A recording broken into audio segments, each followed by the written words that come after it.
ને એક બાતમી મળી હતી કે 2012ની સાલમાં હોસ્પિટલ ચોક ઠાકર હોટલ પાછળ જે શેરીમાં એક લૂંટનો બનાવ બન્યો હતો 14 વર્ષ જૂનો.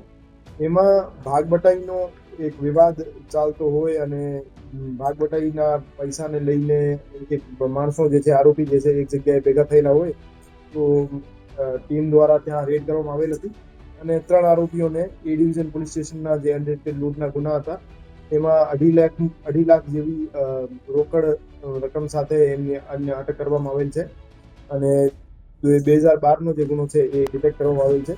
એ જે આરોપીઓ છે, અફઝલ ઉર્ફે સદ્દામ અહેમદભાઈ દલવાણી, રાકેશ ઉર્ફે બીટુ ચંદ્રકાંતભાઈ ચુડાસમા અને ઇકબાલ ભીખુભાઈ શેખ, એમને ત્રણેય મળીને 2012માં એક મોટરસાયકલ ઉપર આવી ફરિયાદીની એક્ટિવાની આડી પોતાની મોટરસાયકલ રાખી ફરિયાદીની આંખમાં મરચા નાખી અને એમની પાસેથી 12 લાખ જેવી રકમ ભરેલી બેગ ભોગવી લીધેલ હતી અને લૂંટને અંજામ આપેલ હતો. તો એ બાબતે પ્રનગરમાં એક ગુનો દાખલ થયો હતો અને ત્યારથી એ ગુનો અનડિટેક્ટેડ હતો. તો રાજકોટ શહેર ક્રાઇમ બ્રાન્ચ દ્વારા અત્યારે આ ગુનો ડિટેક્ટ કરવામાં આવેલ છે અને 2 લાખ જેવી રકમ જે છે એ જે વિવાદિત રકમ હતી એમને ભાગબટાઈની એ રિકવર કરવામાં આવેલ છે. અફઝલ ઉર્ફે સદ્દામ દલવાણી વિરુદ્ધ અગાઉ પણ ગુના દાખલ થયેલા છે. 5 ગુના એના વિરુદ્ધ ટોટલ ઈ-ગુજકોપમાં દર્શાવે છે, જેમાં એક ચોરીનો ગુનો, એક ખંડણીનો, એક મારામારીનો અને બીજા પ્રોહિબિશનના ગુના છે.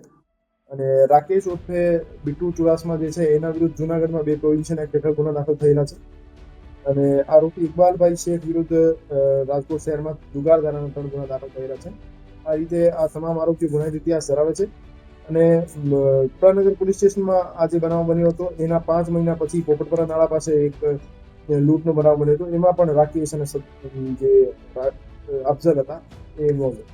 એ જે આરોપીઓ છે, 3 આરોપીઓ, એ તે વખતે સદ્દામ ઉર્ફે અફઝલ જે આરોપી હતો એમને પૈસાની જરૂરિયાત હોવાથી એને બીજા આરોપીઓ પાસેથી 2.5 લાખ રૂપિયા વધારે લીધા હતા, જેને એમના ભાગમાં આવતા હતા એના કરતાં 2.5 લાખ વધારે લીધા હતા. ત્યારથી એ પરત નહોતો આપતો અને એમના વચ્ચે જે 2.5 લાખની રકમ હતી એના લઈને વિવાદ ચાલતો હતો. તો એ રકમ પરત કરવા માટે આરોપીઓ ભેગા થયા હતા. એ જ વિવાદમાં ઇન્ટરનલ ઇન્ફોર્મેશન લીક થઈ રાજકોટ શહેર ક્રાઇમ બ્રાન્ચને સૂચના